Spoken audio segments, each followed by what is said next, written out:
Assalamualaikum dan hello semua, selamat datang dan welcome back to our channel. So, untuk tutorial kali ini saya akan berkongsi bagaimana cara untuk record skrin komputer ataupun skrin laptop hanya dengan menggunakan PowerPoint. So, jom start.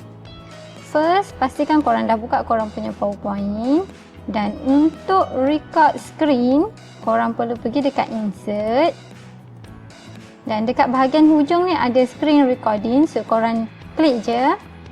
Nanti akan keluar yang ni. Okey. Untuk yang ni dan yang ni adalah audio dan record pointer. Kiranya korang nak record korang punya tertikus, nak panah ni, korang klik je dekat sini. Dan yang ni adalah sekiranya korang nak record korang punya suara. Okey. So, korang mesti klik lah biar dia jadi macam ni. Okey. Dan yang ni adalah select area. Okey, untuk select area ni, okey, korang klik je. Contoh korang nak record sampai dekat sini je. Ini adalah area yang akan di-record. Kalau korang nak full screen, korang just tarik je sampai bawah. Dan sekiranya korang dah rasa macam, okey, dah boleh record, korang klik je dekat sini. Dan akan keluar benda ni. Okey, bila kosong tu, dia secara automatically dah record korang punya screen. Sebarang aktiviti ataupun percakapan, sebab korang record suara kan, ataupun sebarang bunyi pen jatuh ke apa, akan termasuk sekali, akan direkod sekali. So, contohlah, kita try buat beberapa benda. Contoh kita buka yang ni. Dan bila korang tengah record tu, tiba-tiba ada emergency, korang kena stop korang punya record, korang naik je atas ni, dan yang ni ada pause. So, korang boleh tekan pause.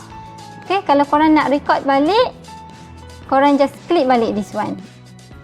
Lepas tu, bila dah settle semua apa yang korang nak record tu, korang dah nak stop, korang naik balik dan korang klik je yang ni. Okay, bila korang stop, dia akan jadi macam ni. Okay, maksudnya video tu adalah dalam satu slide. Sebelum save ataupun sebelum simpan video tu, saya akan ajar macam mana kalau korang rasa macam nak trim video korang nak cut bahagian yang korang tak nak. Okay, so cara dia pergi dekat playback. Okay, dekat sini ada trim video.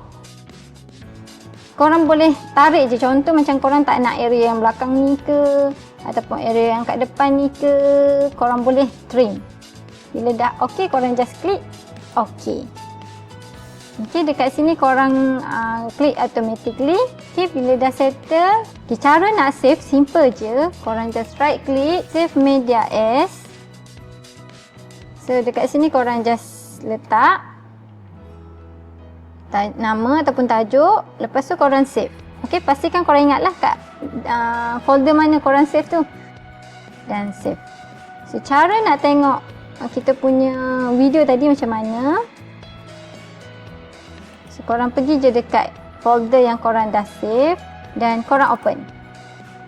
So, tada! Inilah video yang kita record menggunakan PowerPoint. So, itu sahaja untuk tutorial kali ini. Thank you for watching. Sekiranya korang mempunyai sebarang cadangan ataupun pandangan, korang boleh je komen dekat ruangan komen di bawah.